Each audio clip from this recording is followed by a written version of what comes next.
morning, good people. I'm Brother Mark Schenk, provincial minister of the Capuchin Province of St. Conrad here in Denver. I've been a friar for 40 years. When I was learning to drive in the early 70s, like many new drivers, I had an unfortunate tendency to kind of veer back and forth within the lane. My driving instructor told me something which is advice that I remember to this day, and that is, stop looking at the road right in front of the car and instead focus your eyes a mile down the road.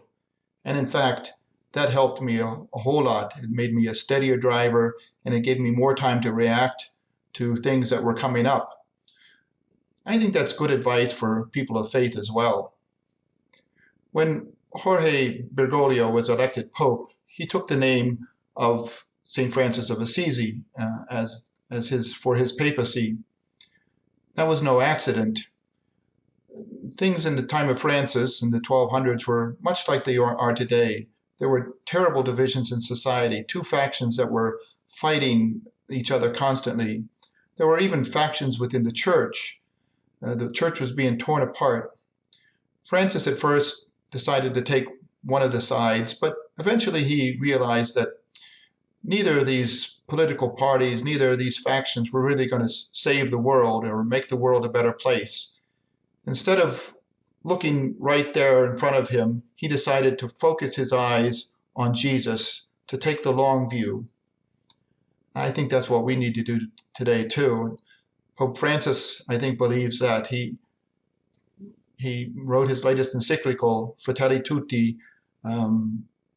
We are all brothers and sisters, taking the words from St. Francis of Assisi and asking us to take the long view, to focus our eyes on Jesus instead of the things that are right in front of us, instead of the things of this world. Because in fact, that's what's going to save us, not a political party, not a movement, not the news media. It's Jesus. We have to focus our eyes on Jesus.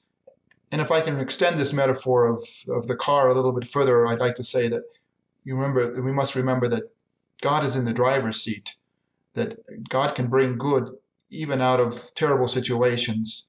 So today, let's practice that, focusing our eyes on Jesus and letting him drive. Remember that we're praying for you and we ask for your prayers.